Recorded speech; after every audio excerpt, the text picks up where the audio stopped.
Speaking of strange things, take a look at this clip. Are you being subjected to an operation by an evil scientist? Welcome back to the channel, everybody. Here we go.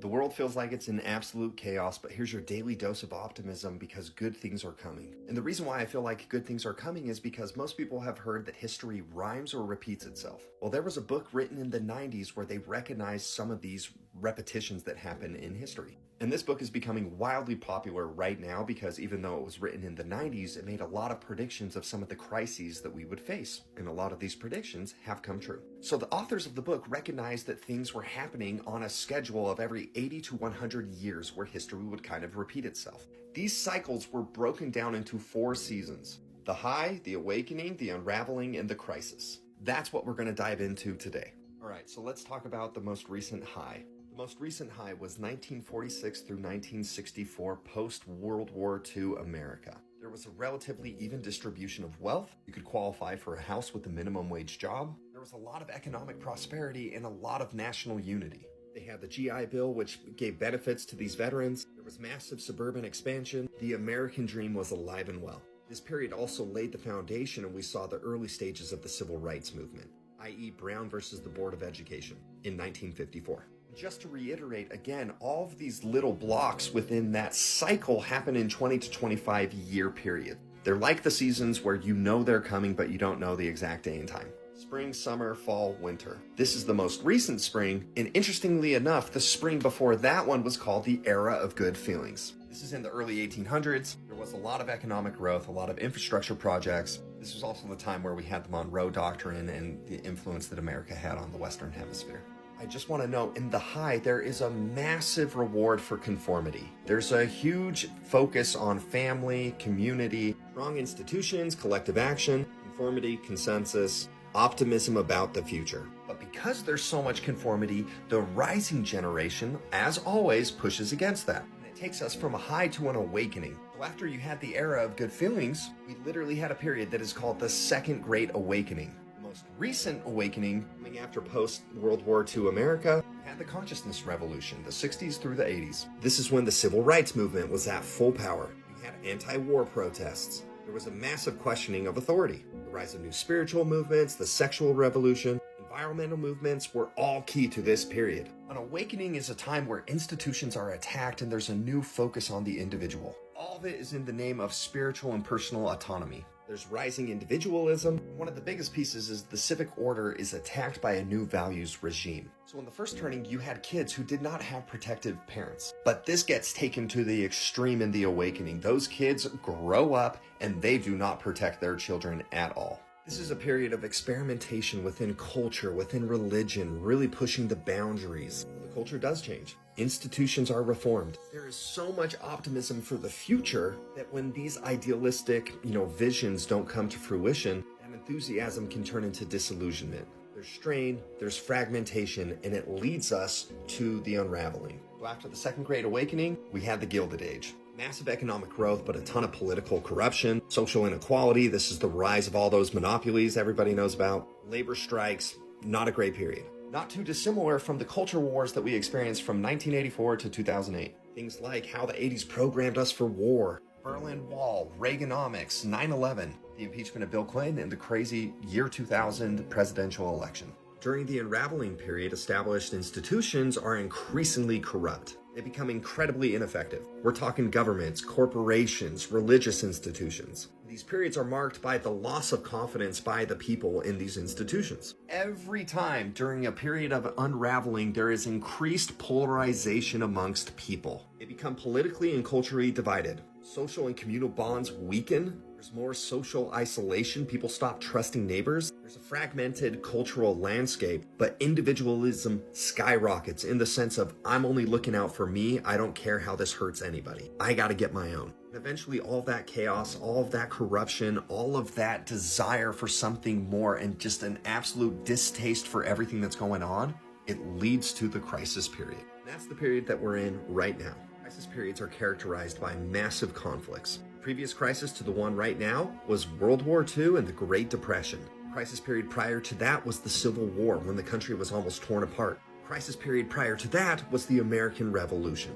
This is essentially the period where people are like, we have had enough. We need true leaders who are going to rebuild or bring in a better system. But to get to that point, you have to go through a lot of crises, and that's why this is called the crisis era. While there's crises that exist throughout all of the various stages, this area marks the period where those crises bring people to an apex where enough is enough. There's insane conflicts, and it drives people to the point of challenging the existing order. This is the period where we have the biggest opportunity for institutional reform, for strategic political reform. This is the period where there's potential for rebirth. The greatest example of this is forest fires, right? There is so much destruction that is left in the wake of a forest fire, but it clears the way for new growth.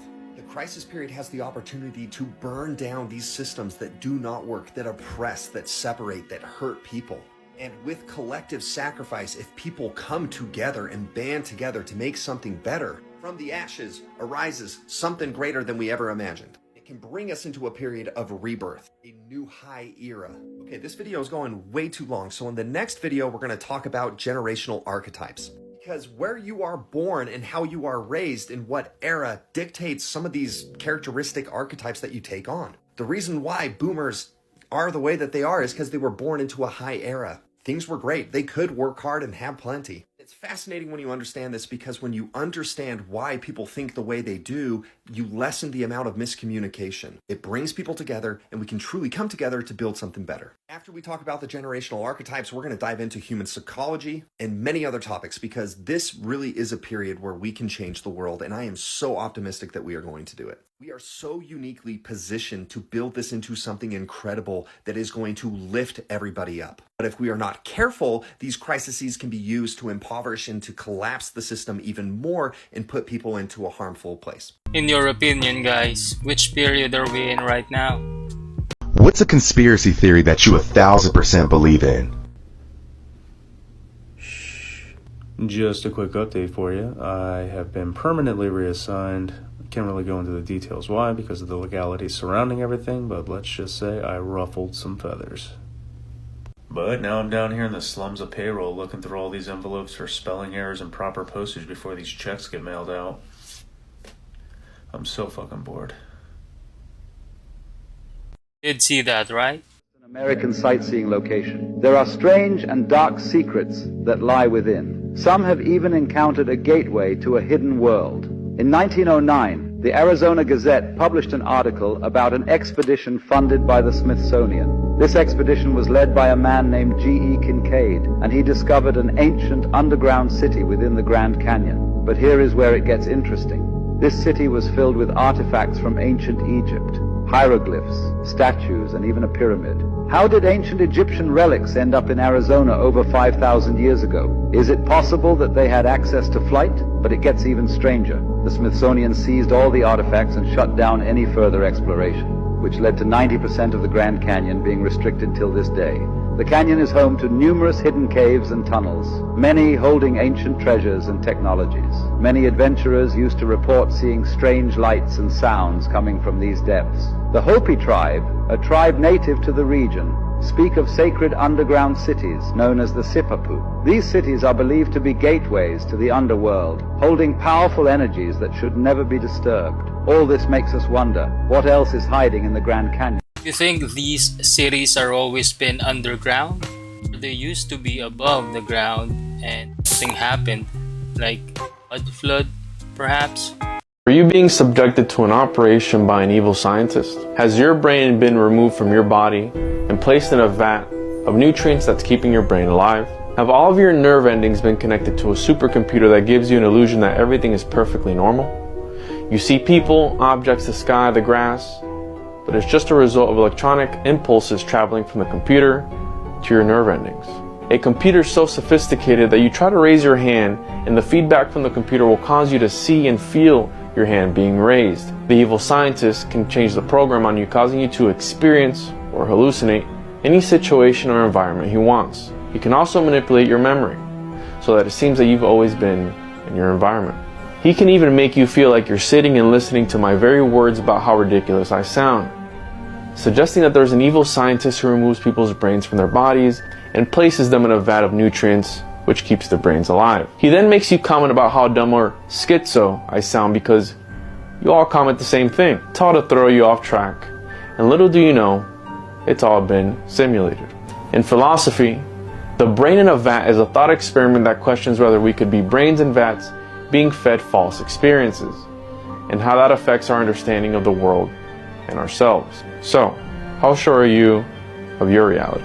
When I interact with anyone, is it interacting or is it the computer making me think I'm interacting? What do you $1,000 to anybody that can prove me wrong here. I promise you won't. So I'm reading through old CIA files. Here's a good starter, is just the CIA basically, in their words, not mine, showing that a brainwave can turn into a particle just like a radio wave turns into a photon. Turns out this explains the whole universe, far beyond most people's comprehension. I'm going to explain it in my best layman's terms. Stick around for maybe 2 minutes and this will make way too much sense. So to start, I was reading a declassified document on warp drives. That's weird. Basically, bending space in one way and at a higher point in another causes space and time to move around you. Those don't seem really interlinked yet until you start understanding that space and time is its own dimension. And you look at some of their summaries of this, and this was written in the 80s. It was a concept, but it's talking about the Large Hadron Collider, like what CERN does. I mean, I've seen so many articles on CERN people saying that their collider is haunted, like there's a specter in there. It's weird.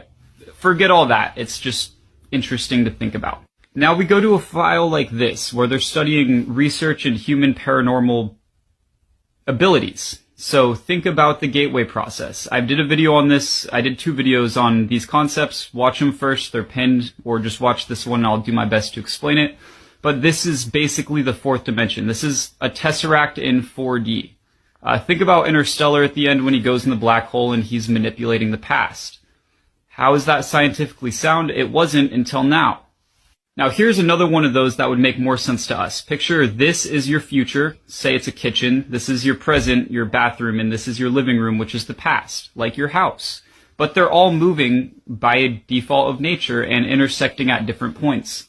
So when he enters the black hole and goes into Murphy's room, he's not in the 3rd dimension anymore, he's in the 4th. Therefore, he can manipulate the past, backed by science. So how does this explain the universe and human paranormal abilities? So when you map out something like the flower of life, which I have a video on also pinned, watch it or don't, you get something like a torus, which also explains electromagnetic fields. This was not proven until we discovered that the platypus can detect who is what with its beak because of these fields. It goes underwater, its eyes and ears shut down, it's blind and deaf, yet it can pick up electromagnetic fields from your brainwaves enough to know friend from food. And again, these brainwaves turn into particles. We're starting to kind of get somewhere here with how does all this work? There's 5 dimensions. Now here is a good example of all of these, but it's 2D. It's, we can't really map that out. We can't perceive it. But picture line, dimension 1, square, dimension 2. That would be where we live. You can go up, down, left, right, forwards, and backwards. It's 3D. Then you have the 4D, which was the tesseract I just showed earlier, Murphy's room. And then a 5-dimensional cube, which turns into a light hologram. What the fuck is a light hologram? First, just understand how dimensions work. If you had an anthill, a pet anthill, in a 2D space, it could never know you exist because it can't perceive you. So you dump a bucket of water on it, and it's like their whole world flooded as an act of God. It's interesting to think about, but just follow it here. Us living in the 3D could never perceive this or this. But we have proof that this exists because we have space and time and ways to manipulate it. So now we look back to these CIA files, and they show even in the 19th century that physicists knew that the 3D was not enough to prove the fundamentals of life, of nature. And they go on to say that it's more so our consciousness projecting thoughts out that affects our reality. How does that work, and why does this make sense? They're actually all very interconnected. And again, really weird that the oldest history we have, people knew this, but this is that flower of life I'm talking about overlaid on a quantum carpet, which is used to measure density and spaces between particles. So these guys knew something we didn't, and they figured it all out with circles. The government knows it, and most of us don't. And frankly, it's pretty damn confusing until someone explains it out, but if you stick around, this will make too much sense. So picture something like this being the universe we live in, projecting light inwards. Our consciousness would be a part of that because we're creating particles with our thoughts, whether we can see them or not. Kind of goes over the science of manifesting, also heavily seen in the Gateway files. It's weird. It is super weird, but it concretely proves that we live in a 5-dimensional reality, and by physics and getting as far down as the quantum level, it's a hologram of light. And again, the platypus proves this. So do these Gateway files and even our ancient history. We live in a hologram of light. I'm not saying this. I mean, I kind of am, but I'm just reading off these files.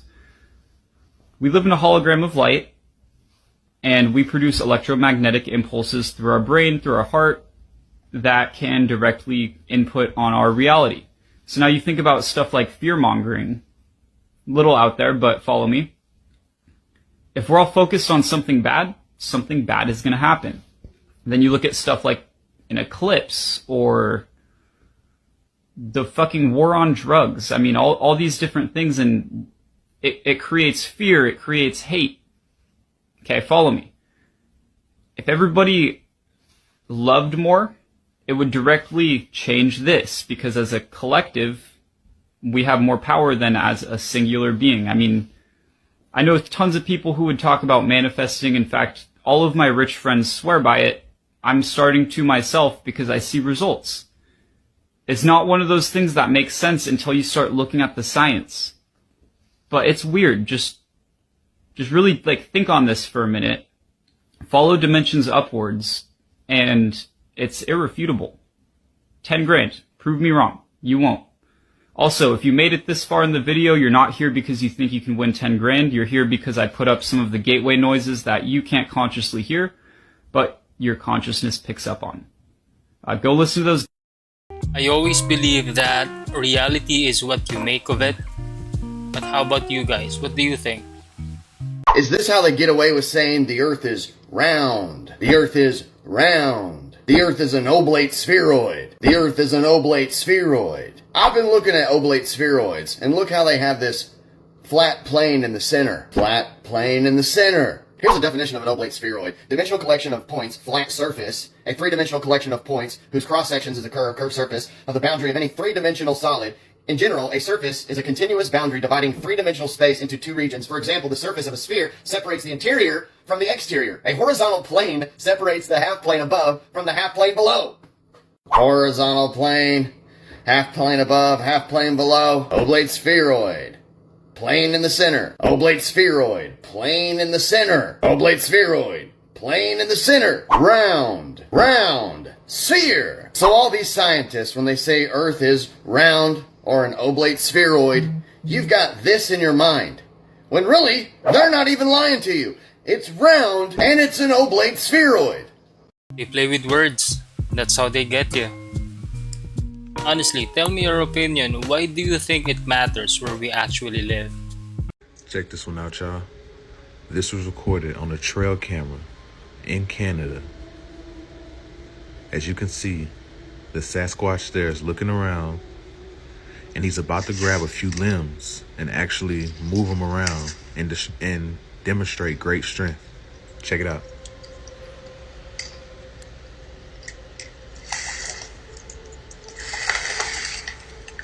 Look at that.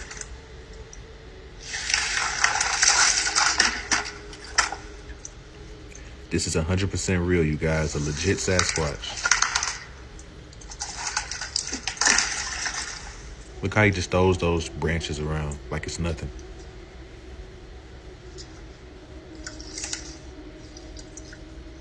Look at that. Holy.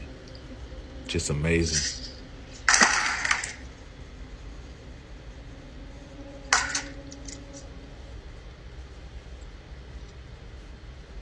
Let me know what you guys think in the comments below.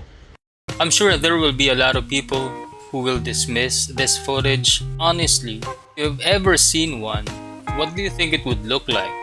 always been asking of a clear footage, evidence of a Bigfoot, and yet when we are presented with one, we still don't believe it.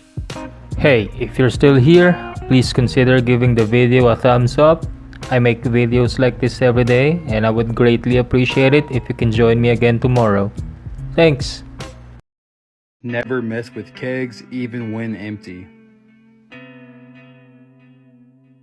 Yeah guys, this video is a perfect example of why you should never mess with kegs, even if they are empty.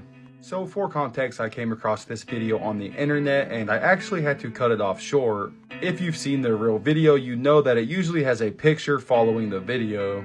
Due to guidelines, I didn't want to show this picture because it was pretty gruesome. The picture shows the little boy in the video later on at the hospital.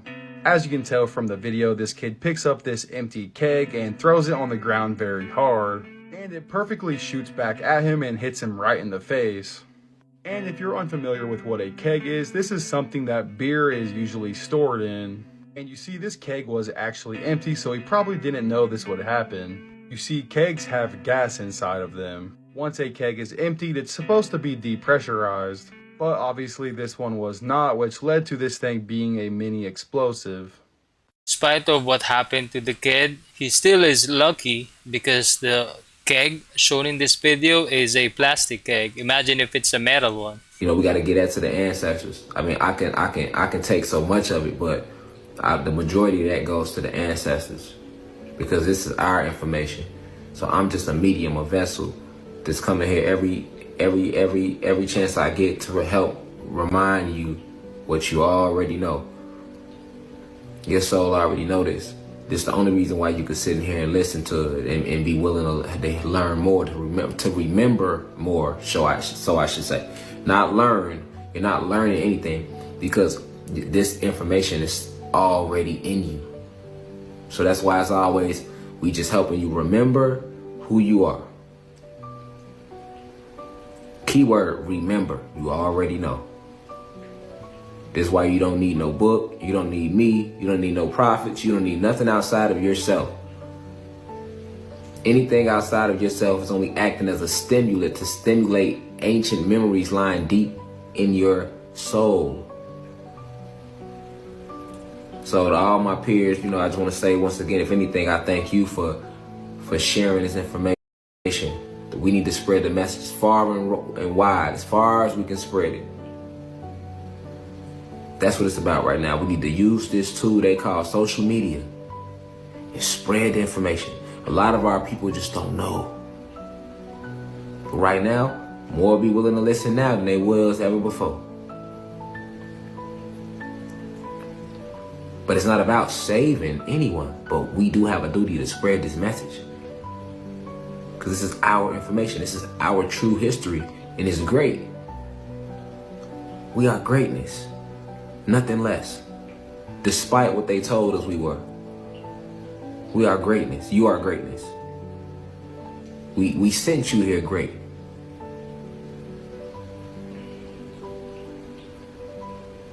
You came here to do beautiful things. You're not ugly, you're not dumb, you're not lacking, none of you are. But they have you attuned to a frequency to make you believe that you are lacking. To all the blue crystal babies, because we know who the indigo children are. Anybody born after the year of 1950 on back to now is the indigo children. That's one whole race. You have your crystal babies, your rainbow babies, and your blue crystal babies. Crystals are your 50s and your 60s. The rainbow babies, 70s, 80s, 90s. Blue crystal babies, born 2K on back to now. Appreciate you too. Those of you who will be considered 21 and under, blue crystal babies. The 20s when they start 22 and up, 21 and under crystal babies. Blue crystal babies to be exact. Thank you for being in here. You could be on the video game, you could be running the street, but you're not. You're in here right now. You're in here every day. Spreading the information. Awakening more of the youth. So we know how the future bright as this ember right here. We can see it. Why? I can see it. Because I see you. No matter your thoughts about the guy, it's about the message. Take only what you need. Three people on the left are actors. They've been briefed to stand or sit when they hear this. Everyone else that's brought in is a genuine shortlisted applicant. They've been given no instructions other than to fill out their forms. My team and I were secretly watching from another room.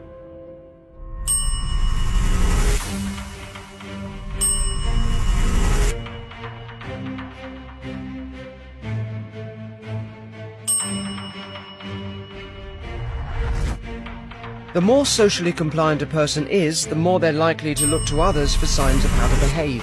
This is going to be your spot. And the more people, the greater the pressure to join in. In this case, whether to stand or sit.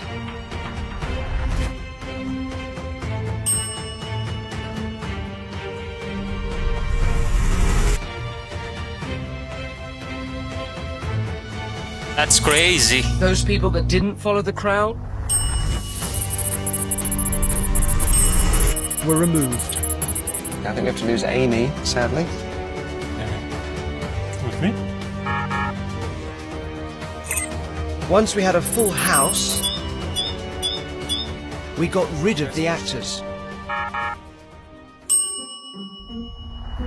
leaving us with a room full of compliant people standing up and sitting down, even though nobody told them to do this. How about you guys? If you were subjected to this experiment, what would you do?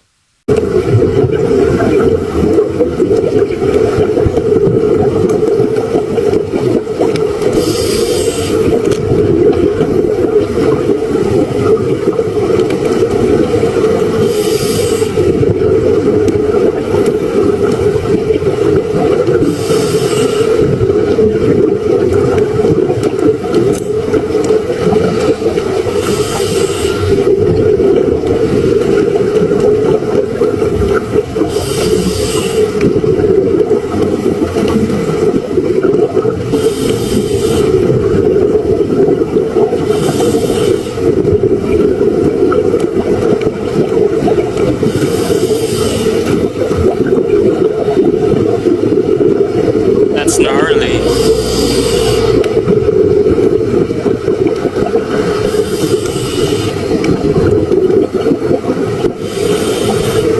It's like a fish with a bird's beak.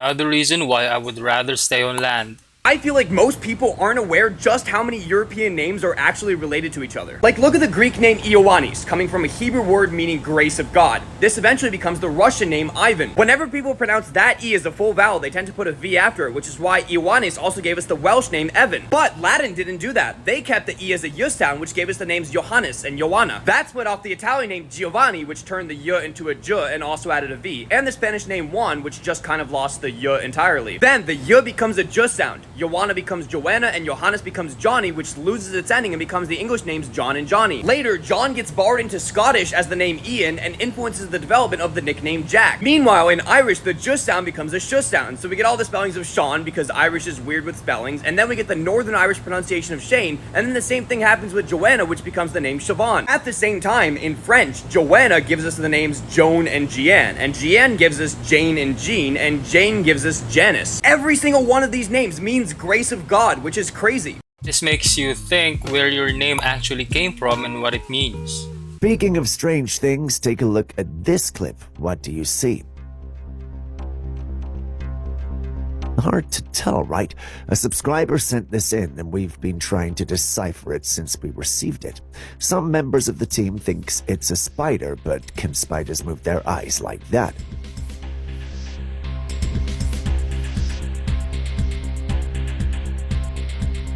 Others think we might be dealing with something alien. Based on the lack of availability of evidence and its lack thereof, I'm tempted to side with this assertion. The individual who sent it in doesn't know what it is either and refused to tell us where the clip came from. Let's treat this as a bonus clip. Who can find out what this is as well as where it came from? This is something that I wish it's only CGI. This is what I'm saying. We're walking home now. And he's like, no, I'm coming. You can't come with us, Neil. Buddy, I know you're lonely here, but you just can't come, bud. I'd love to take you home. Can I pet that dog?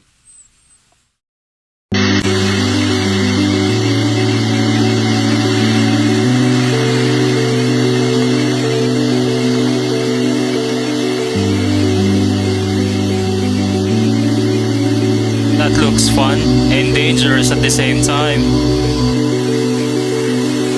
Which is worse, a landslide or this? See this right here? 100% fatality rate. Nope. Every mother who ended up in there has died. This terrifying video comes from Von Outside. I'll tag him below. And he's right, because this is what's known as the death machine. And what you can't see is an 8 to 10 foot wall under the water, which creates a current similar to a washing machine. And you would be lucky to get out alive, because these are the most dangerous types of dams. That's why if you're kayaking, you should always take a friend and carry rope. But in this next clip, you'll see how professionals train for this exact situation. But let me know what you think.